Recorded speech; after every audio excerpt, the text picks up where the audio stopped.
Hello everyone, this is advocate Vishal का commercial attorney. आज के इस वीडियो में हम डिस्कस करेंगे बहुत ही मेजर सर्कुलर जो कि सीबीआईसी ने वेवर स्कीम से रिलेटेड इशू किया। ये सर्कुलर 27 मार्च 2025 को इशू हुआ। इस सर्कुलर में दो मेजर डाउट्स रिजॉल्व किए गए। पहला डाउट कि अगर हमने टैक्स का पेमेंट जीएसटीआर 3B से किया है तो क्या हम एलिजिबल है एसपीएल 0102 फाइल फॉर्म भरने के लिए। एंड दूसरा कि अगर हमारा कोई ऐसा डिमांड है जो पार्शियली कवर होता है वेवर स्कीम में एंड पार्शियली कवर होता है outside the waiver scheme and हम उसके रिगार्डिंग अपना अपील परस्यू कर रहे हैं, तो क्या हम इस केस में पार्शियल अपील विड्रॉ कर सकते हैं एंड एसपीएल 02 फाइल कर सकते हैं या नहीं। तो आइए इस बारे में हम लोग डिस्कस करते हैं। सर्कुलर में क्या बोला गया है इस चीज को डिस्कस करते हैं। हम अपने वेबसाइट पे सर्कुलर के बारे में पूरा डिटेल ब्लॉग लिखे हुए हैं, आप वहां पे भी विजिट करके पढ़ सकते हैं कि सर्कुलर के क्या सारे पॉइंट्स हैं एंड सर्कुलर में क्या क्या लिखा हुआ है। तो हम इस वीडियो में इन शॉर्ट में डिस्कस करेंगे कि क्या पॉइंट सर्कुलर में लिखे गए हैं एंड क्या हम एलिजिबल है कि नहीं। जो सर्कुलर नंबर है जिसमें ये चीज इशू किया गया है, सर्कुलर नंबर 248 बाय 2025 डेटेड 27 मार्च 2025। ये सर्कुलर जो है जीएसटीआर काउंसिल का 53 एंड 54 जीएसटी काउंसिल की मीटिंग हुई थी, जिसमें ये एजेंडा निकला था कि हम लोग जुलाई 2017 से मार्च 2020 तक की जो भी टैक्स या डिमांड है उस पे लगे हुए सारे इंटरेस्ट एंड पेनल्टी माफ कर देंगे अंडर सेक्शन 73 एंड 74। तो ये सर्कुलर उसी चीज के कंटिन्यूएशन में है एंड एसपीएल फॉर्म जो निकला है वेवर स्कीम का उसी चीज को और क्लैरिफाई करते हुए ये सर्कुलर इशू किया गया है सीबीआईसी के वेबसाइट पे। तो इस सर्कुलर में जो सबसे पहला क्वेश्चन जो रिजॉल्व किया गया है एंड जो सबसे ज्यादा कंफ्यूजन था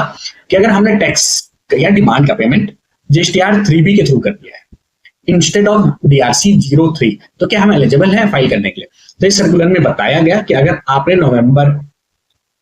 1 नवंबर 2024 के पहले अगर आपने अपना जो टैक्स या डिमांड का पेमेंट जीएसटीआर 3B के थ्रू किया है तो आप एलिजिबल हैं एसपीएल 02 एंड 01 फाइल करने के लिए। एंड उसके बाद अगर किया तो उसके बारे में कोई भी सर्कुलर बारे में कोई भी डिस्कशन नहीं हुआ क्योंकि इसमें ऑलरेडी बताया गया है कि आप जब ये नोटिफिकेशन आ गई थी तो आपको पेमेंट करना था तो पेमेंट थ्रू डिमांड से या फिर फॉर्म जीएसटी डीआरसी 03 के थ्रू। एंड दूसरी जो इस सर्कुलर में डिस्कस किया गया है उस सिनेरियो के बारे में जहां हमारा जो डिमांड है वो क्यूमुलेटिव ईयर्स का है, मतलब कि ऐसे दो या दो से ज्यादा ईयर जो एक ईयर या उसमें 2 ईयर जो है हमारा वेवर स्कीम में फॉल कर रहे हैं एंड जो अगला ईयर है या जो अगला डिमांड है वो हमारे आउटसाइड द वेवर स्कीम में फॉल कर रहा है। फॉर एग्जांपल अगर कोई हम ऐसा अपील परस्यू कर रहे हैं जिसमें कंबाइंड डिमांड है 1920 एंड 2021 का एंड अपील फाइल किए हुए हैं, अपील परस्यू कर रहे हैं, तो इस केस में बोला गया है कि जो रूल 164 का सब रूल 4 एंड 164 रूल 164 एंड सब रूल 7 को अमेंड कर दिया गया जिसके थ्रू अब हम लोग पार्शियल सेटलमेंट अलाउड हो गई है। मतलब कि अगर हमारा जो भी डिमांड है 1920 का, अगर एग्जांपल समझते हैं कि अगर हमारी टोटल डिमांड है 1 लाख की एंड आउट ऑफ 1 लाख जो 1920 फाइनेंशियल ईयर की डिमांड है वो 80,000 है एंड 20,000 जो है 2021 में, तो 1920 जो है वो हमारे वेवर स्कीम में फॉल कर रहे हैं, 2021 वेवर स्कीम में नहीं फॉल हो रहा है। तो इस केस में हमें क्या करना है कि हम एसपीएल 02 जो है अपना 02 एंड 01 ये 80,000 जो है 1920 जो ये आपका वेवर स्कीम में आ रहा है उसके रिगार्डिंग हम अपना एप्लीकेशन फाइल कर सकते हैं एंड रेस्ट जो आउटसाइड द वेवर स्कीम है उसके रिगार्डिंग हम अपना अपील परस्यू कर सकते हैं। ये सर्कुलर के थ्रू क्लैरिफाई किया गया है एंड फर्दर इसमें ये भी बताया गया है कि अगर हम एप्लीकेशन अपना फाइल कर लेते हैं तो अपने अपीलेट अथॉरिटी जहां भी हमारी अपील चल रही है,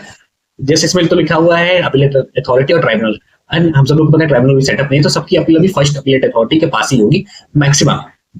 तो इस पर्टिकुलर केस में हमें क्या करना है कि अपने अपीलेट अथॉरिटी को इन्फॉर्म करना है कि हम जो वेवर स्कीम के अंदर जो ईयर है उसके रिगार्डिंग हम सेटलमेंट करना चाहते हैं एंड जो आउटसाइड द वेवर स्कीम है उसके रिगार्डिंग हम अपील परस्यू करना चाहते हैं। तो इस क्लैरिफिकेशन में एंड सर्कुलर में ऑलरेडी क्लैरिफाई कर दिया गया है कि आप पार्शियल वेवर स्कीम ऑप्ट कर सकते हैं। आई होप कि ये वीडियो आपको समझ में आया होगा एंड अब आपको भी कोई कंफ्यूजन नहीं होगा कि हम अपील वाले केस में क्या करें, अगर पार्शियली अलाउड होगा कि नहीं होगा, या फिर हम अगर 1 नवंबर से पहले जीएसटीआर 3B के थ्रू हमने पेमेंट कर दिया तो क्या हम एलिजिबल है कि नहीं। होप ये सर्कुलर आपको बहुत ही गाइड करेगा एंड इस वीडियो से भी आपको कुछ बेनिफिट मिलेगा। Thank you. अगर कोई भी डाउट होता है तो आप कमेंट सेक्शन में जरूर पूछें।